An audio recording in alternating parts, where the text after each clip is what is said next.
guys! Welcome back again on another video. So, kamusta kayo? It's been a year since last na nag-post tayo ng video and sobrang daming nangyari at sobrang daming pagbabago.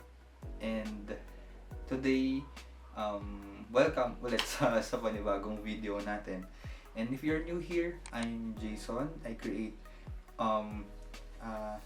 contents about sneakers, fashion, lifestyle, and sa mga dati pa nating mga naka-subscribe, thank you so much for supporting us. And also guys, meron din akong sneaker store online, which is si Jason Kicks PH. Ilalagay ko lahat ng link yon sa baba. So you can follow us, and kung may interested kayo sa na bumili ng sapatos, yun ang aking shop. So, yan. So, makikita nyo sa title natin, papakita ko sa inyo yung updated sneaker collection natin. At kung pagkakaalala ko, last na posted natin na video is sneaker collection din. So, maraming nadagdag na mga sapatos at maraming nawala din mga shoes. Pero, ngayon papakita ko sa inyo yung updated sneaker collection natin. Yun yung mga gusto ko at yung mga pasok sa style ko. And if you're new here, please do subscribe. At pag nagustuhan mo yung video na to, please do subscribe and like this video. And comment down below kung anong nagustuhan nyo sa mga papakita ko sa inyo mamaya. Let's do it. First sneaker natin is itong Converse 70s na low in the black and white colorway. So, nabili natin siya recently lang nung may sale, 6/6 sale, ang Converse store. So, lahat ng mapapakita ko sa inyo, try kong ilagay lahat ng mga link kung saan niyo sila pwedeng bilhin. So, tip lang, kapag bibili kayo ng ganito, go half size down. Kasi medyo malaki yung sizing niya, tsaka medyo pahaba siya. So, binili ko to kasi sobrang simple lang at mababagayan nito halos lahat ng mga outfit na ginagawa natin. So, if interested kayo, comment nyo below at gagawa tayo ng how to style ng mga sapatos na ipapakita ko sa inyo. Next one guys is itong Vans checkerboard. So, very classic siya. Alam naman natin na recently ay bumabalik na yung hype ng Vans. So, ito ay gift naman sa akin ng aking wife nung bachelor's party namin. So, hindi lang ito. Papakita ko na rin yung isa. So, kasama ito. Kasi nag-sale ang Vans. Buy one, get one. Pero you have to pay. Mas mataas yung presyo niya. So, ngayon, ang ginawa ko naman dito sa sizing na to, true to size parehas. So, ganda niya. Sobrang simple. Black, white. So, sobrang versatile niya sa paggagamitin ninyo. Next pair is itong Adidas BW Army. So, kung papansin nyo, kamukha siya nung Margiela na replica. So, white upper siya. Tapos may suede. And then yung gum outsoles. So, nabili natin to sa marketplace lang. So, second hand siya. Pero very good yung condition niya. Ginamit ko to nung pumunta kami ng Hong Kong, Macau. So far naman, okay naman siya. Komportable naman. At syempre, mahalaga, versatile. So, yeah. Adidas BW Army. Next one guys is itong Golden Goose na Superstar. Ang size nito ay 42. So, ang fit itong 42 na to sa 9 to 9.5. Pwede pa siguro ang 10 siguro. Pero ito, nabili ko naman to sa friend ko dito sa Baguio. So, syempre alam niyo naman na medyo mahal talaga yung presyo ng Golden Goose. Pero kung makakuha kayo ng still price na second hand, yun yung good thing sa second hand sneakers. Mabibili mo siya sa mas murang halaga. Pero lagi nyo i-check lagi yung condition. Kahit mukha siyang madumi, pero dapat maganda pa din yung condition niya. So, nakuha ko to sa kanya ng super steal price. So, thank you sa kaibigan kong yon. You know who you are. So, thank you so much. So, Golden Goose. Yan. Next one is itong Zara na loafers. Ito yung naging controversial na loafers kasi kamukha siya ng YSL. So, ito may dumpling siya dito sa toe part. Kinuha ko namang size dito is 43. So, kung 9.5 kayo, ako kasi mas gusto ko na kung hindi ako familiar sa sizes, mas gusto ko bumili sa store at isukat siya mismo doon.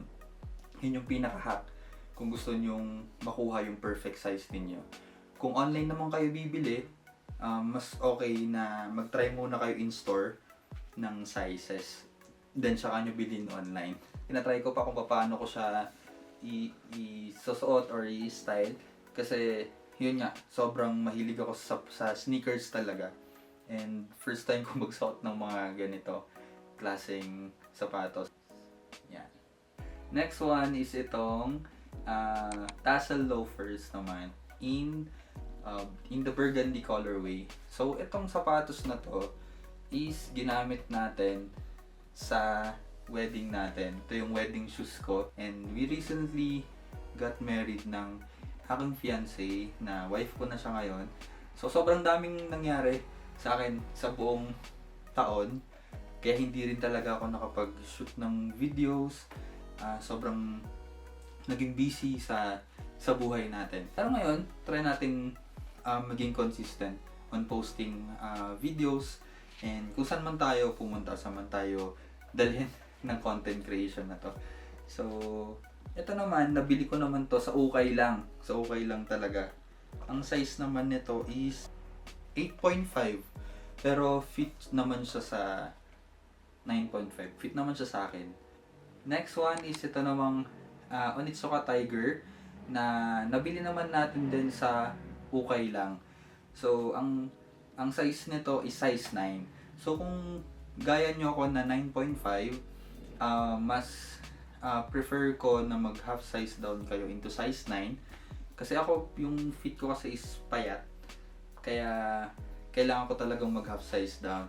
So, medyo mahaba din siya gaya nung Converse. Yan. So, mas okay din talaga kung mag-try kayo in store. So, yeah.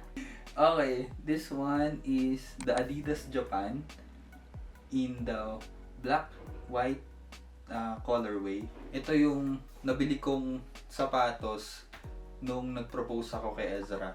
So, parang, ano na siya sa akin, memento ko to. Next one is ito namang Jordan 1 Low na Mocha. So, ito naman yung ginamit ko nung nag-propose ako kay Ezra. So, very memorable talaga tong sapatos na to. At hindi siya mawawala sa collection ko. Size 9.5 naman to.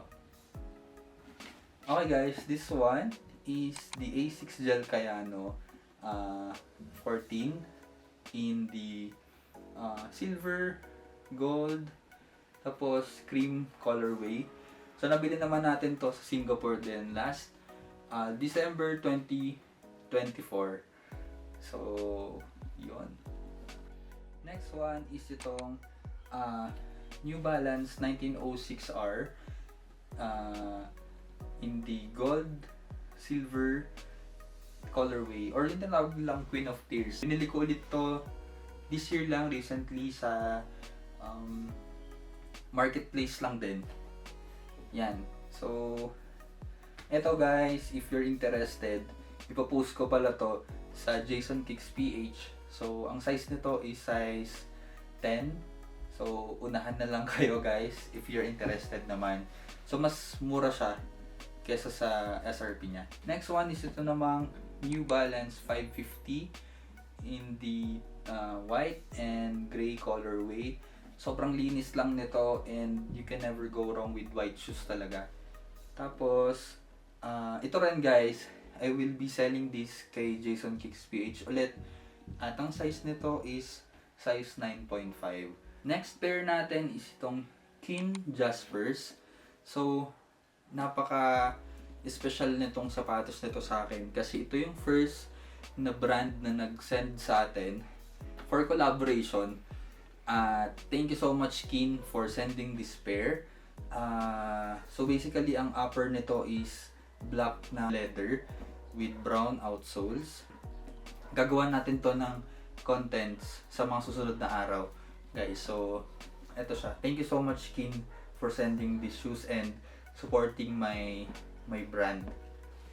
Next one is ito namang Nike Blazers na high in the white and black colorway. Ito naman is gift ng parents na Ezra sa akin. Nabili nila to sa Singapore. Very attached ako dito sa status na to kasi meron yung era or year na nag-start akong mag-post sa Instagram ko, and mostly ng outfit na nilalabas ko doon is ito. So tinawag pa nga nila akong Blazer Boy kasi nga ito lang yung sapatos na ginagawan ko ng outfit.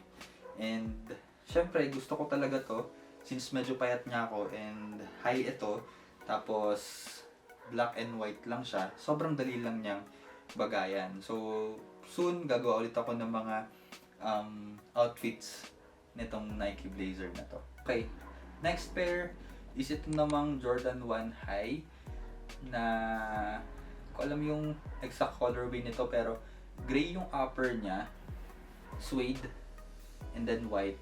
Ito naman ay gift naman ng daddy ni Ezra sa atin. So, ayan, very memorable talaga. Very special nito sa aking sapatos na to. Dahil din sa sapatos, kaya kami naging close ng daddy ni Ezra. And yun yung mostly pinag-uusapan namin, pati yung mami ni Ezra. This one. Ito naman, guys, is alam nyo to, Adidas Evo SL in white and black colorway. Pili ko siya sa night market. So okay lang. So medyo okay pa naman yung condition niya, pero ngayon, since lagi ko nga siyang ginagamit, ay medyo bitters na yung condition niya. Pero still, magagamit mo pa rin siya kasi pinangrarunning mo lang naman and pinang-exercise mo. So, ang kinuha ko pa lang ditong size is size 10. Yan. Next one is itong Nike Sabrina 2 pink colorway. So, ang size naman nito is size 11.5. Women's release pala to. Kaya kung kukuha kayo ng Nike Sabrina or any women's na release na pair, mag-add lang kayo ng 1.5 plus 1.5 pagka mga performance or mga running shoes or basketball shoes. Nag-add talaga ako ng 0.5, nagpa-plus 0.5 ako sa shoes. So in my case, size 10 is 11.5, magpa-plus ka ng 1.5 para dun sa sapatos. So 11.5, size 10 ako. Okay, last pair is itong Nike Vomero in black and white colorway. So panda colorway. Ito naman very memorable din sa akin kasi binili to ni Ezra nung pumunta sila ng South Korea. Sobrang gaan nitong sapatos na to. So yeah, 9.5 pala to, guys. So yun lahat ng mga sapatos natin, yung updated sneaker collection natin. If may nagustuhan ka, comment mo below. Kung nagustuhan mo yung video na to, hit that subscribe button below, hit that like. Thank you so much ulit sa pag-support. So see you guys on our next video. Bye bye.